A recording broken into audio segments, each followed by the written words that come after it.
Hi everyone. Now I'm going to show you how to make these decoupage hairbrushes with wide washi tapes. You can see here I've used an Alice in Wonderland themed tape. Okay. So we just take a plain wood brush and any of our wide washi tapes would be suitable. If you use the narrower washi tapes, that's possible too, but then you have to find a way to join the elements together. So I will make one with Alice in Wonderland. Okay. Best thing to do is kind of take a rough measurement of the size of the brush, and I would just cut around the tape and leave some margin because you have to wrap the edge.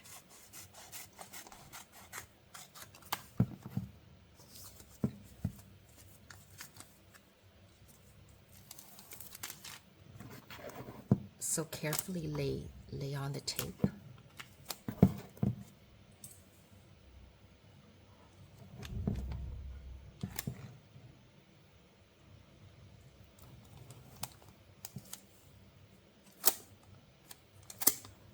The nice thing about washi tapes is that you can lift it up again and replace it and then smooth out the wrinkles and bubbles.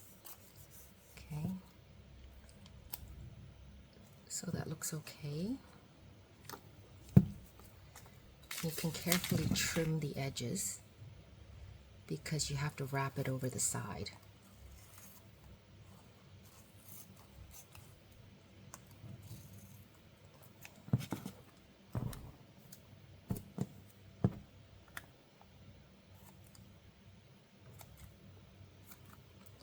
You can cut parts along the edge so you can fold them over. So what I do is this,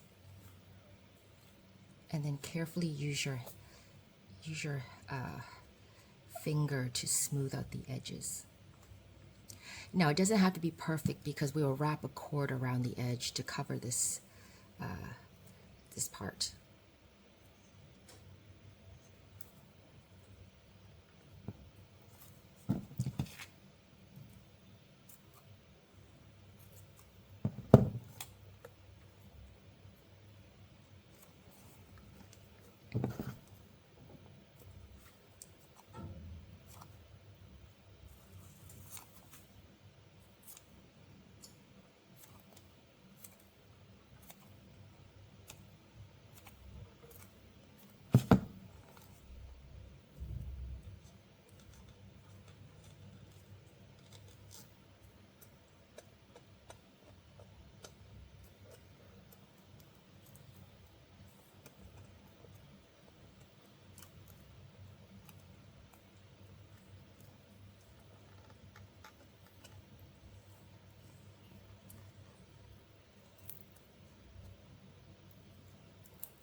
And you can find other parts of the design that you think would go well, because you would have to join this part.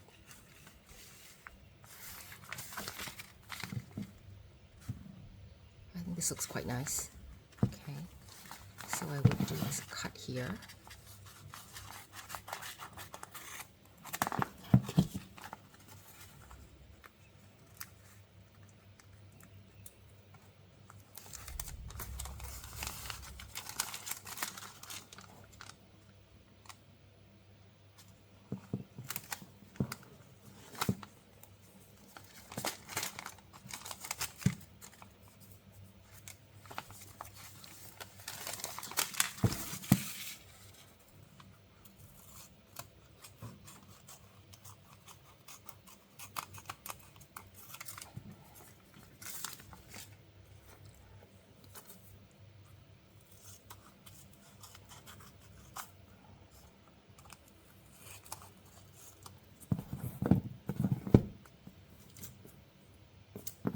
Save the bits back here so you can use it for something else, because you can use the scraps to cover the edge here, also this part here, because it's just a bit, you just need a bit down here.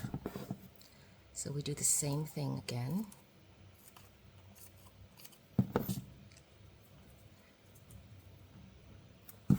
Trim this a little bit.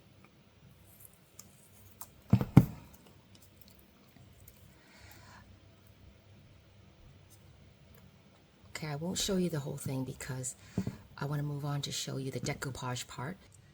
Now, most of the brush is covered with the washi tapes. I've carefully trimmed and sculpted around the edges.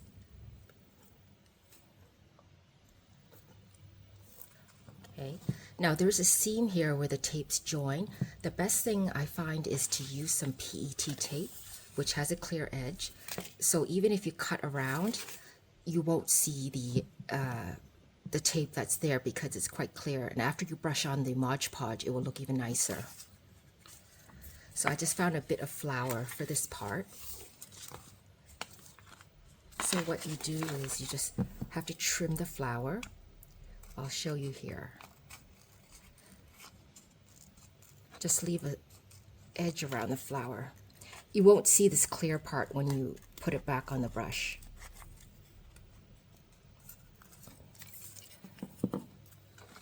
So you can go like this. I've done it over here with the rose. So it does a good job of hiding that seam. Okay, so the next thing we should do is cover it with Mod Podge. Or you can use another type of decoupage finish, but I find Mod Podge quite good. What I would do is have the surface smoothed out. You can smooth it by hand. And then you can use Mod Podge. This is the one I used here, but actually you can use the one that you prefer. There's gloss finish and also matte finish. So I get my brush. And I just put a very thin layer.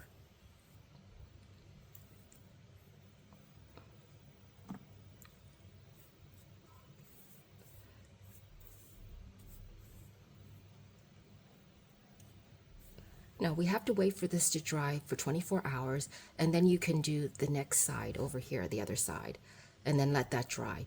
And I would alternate the sides and let it dry for 24 hours between each coat. Ideally, you should have 3 or 4 coats, but it's up to you. Usually 3 to 4 is okay, but some people would do 5 coats.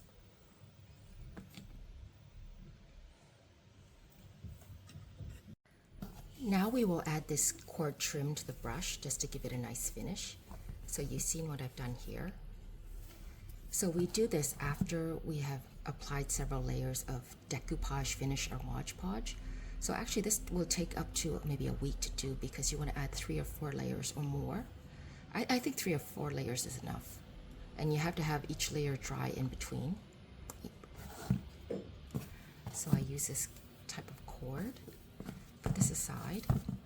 So this is just regular baking paper I use to protect my work surface. Okay. This is a contact cement.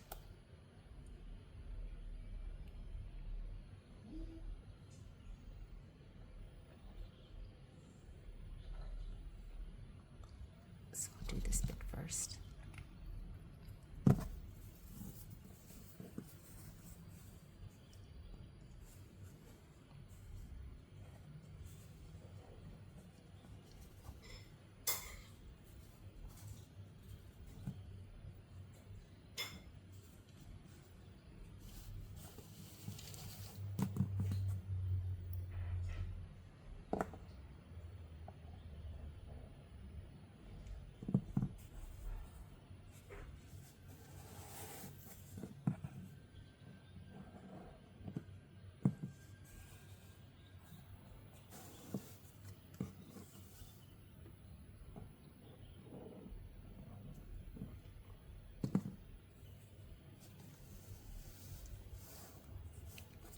So you just have to be careful and try to go around it with glue, not drip any glue onto the other side.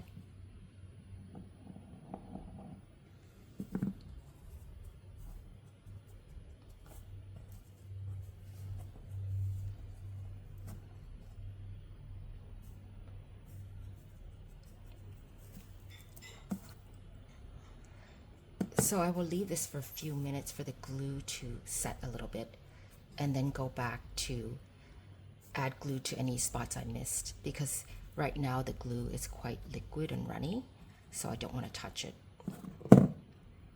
So let me wait for a few minutes.